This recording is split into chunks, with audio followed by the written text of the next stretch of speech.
Goku ने लीची tournament का चैंपियन बनते ही सबको शॉक कर दिया। ट्रॉफी या आराम मांगने की जगह उसने सीधा विश कर दिया कि वो एक साथ 12 डिस्ट्रॉयर गॉड से लड़ना चाहता है।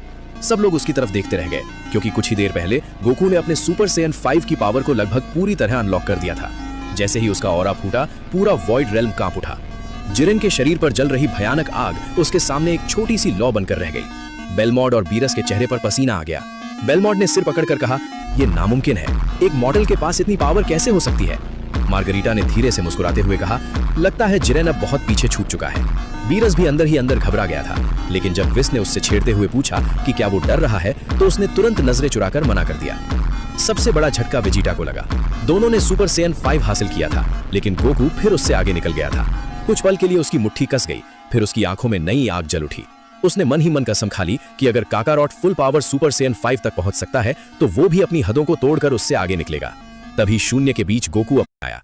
चांदी जैसी एनर्जी उसके शरीर के चारों तरफ घूम रही थी और हर बिजली की चमक के साथ स्पेस खुद मुड़ने लगा था।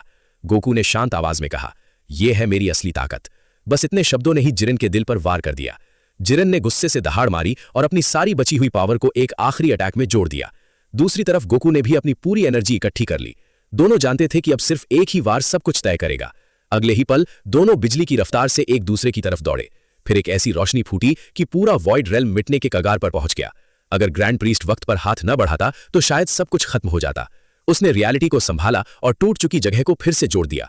जब रोशनी धीरे धीरे गायब हुई तो सबने देखा कि गोकू और जिरेन एक दूसरे की पीठ से पीठ लगाए खड़े थे। कुछ पल तक सन्नाटा छाया रहा। फिर गोकू धीरे से पलटा और मुस्कुराकर पूछा, अब कैसा लग रहा है। उसी पल जिरेन के शरीर में दरारें पड़ने लगीं। बिजलियां उसके जिस्म से निकलने लगीं और उसके घुटने जवाब दे गए। वो धड़ से जमीन पर गिर पड़ा। उसकी इच्छा शक्ति चाहे कितनी भी मजबूत थी, लेकिन अब हार मान चुकी थी। गोकू जीत चुका था।